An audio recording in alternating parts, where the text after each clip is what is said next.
അല്ലാഹു പറഞ്ഞ എന്താ, മൻ തഅറ ഖാലിയൻ വലം യഹ്തശിം, ഒരാൾ എന്ത് ചെയ്തു, ഔറത്ത് വെളിവായിട്ടുള്ള പരിപാടിയാണ്. ഫഹുവ അബ്ദുൻ ഖൽബുഹു ഖാഫ്, ഇതൊക്കെ പറഞ്ഞ സാധാരണ ഔറത്തിലോടത്തേക്കല്ലട്ടെ, ഇതൊക്കെ പറയുന്നത് അങ്ങോട്ടാണ്, കാലിയായ സ്ഥലത്തുള്ള വിഷയങ്ങളാണ്. കാരണം അതാണല്ലോ ചർച്ച. ഹദീസ് വെളിച്ചം നോക്കുക, ഹദീസിന്റെ ചർച്ചയാണ് ഇതൊക്കെ. എല്ലാവരും കാണുന്നിടത്ത് ഔറത്ത് മറക്കണം നിർബന്ധമല്ലേ, അതിൽ ചർച്ച അല്ലല്ലോ, കാലിയായ സ്ഥലത്തേക്കുള്ള വിഷയങ്ങളായി ചർച്ച ചെയ്യണമൊക്കെ. അപ്പൊ അങ്ങനെ ഒരാൾ എന്ത് ചെയ്തു, കാലിയായ സ്ഥലത്ത് ഔറത്ത് മറക്കണില്ല. അങ്ങനെ ആകുമ്പോൾ ഫഹുവ അബ്ദുൻ ഖൽബുഹു ഗാഫിലുൻ അനില്ലാഹി ലം യഅലം ബിഅന്നല്ലാഹ യറാ ഇൽമൽ യഖീൻ. കാലിയായ സ്ഥലത്ത് ഇവൻ ഔറത്ത് മറക്കുന്നില്ല, അങ്ങനത്തെ ആളാണെങ്കിൽ അവൻ എങ്ങനത്തെ അടിമയാണ്, ഖൽബുഹു ഗാഫിലുൻ അനില്ലാഹി, അള്ളാഹിനെ തൊട്ട് അശ്രദ്ധവാനായനാണ്. അള്ളാഹ് ഉണ്ട് എന്നൊരു ബോധവനില്ല.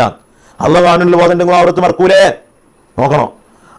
അള്ളാഹുവിനെ തൊട്ടൊരു ബോധമില്ലാത്തതുകൊണ്ടല്ലേ അങ്ങനെ മറക്കാതെ പോയത്. അവന്റെ കൽബ് എന്താണ്, അള്ളാഹുവിനെ തൊട്ട് അശ്രദ്ധവാനായി പോയി. അള്ളാഹു തആല കാണുന്നുണ്ടല്ലോ, ഒരു വിവരമില്ലല്ലോ, അതുകൊണ്ടല്ലോ അങ്ങനെ ചെയ്യുന്നത്, അതുകൊണ്ട്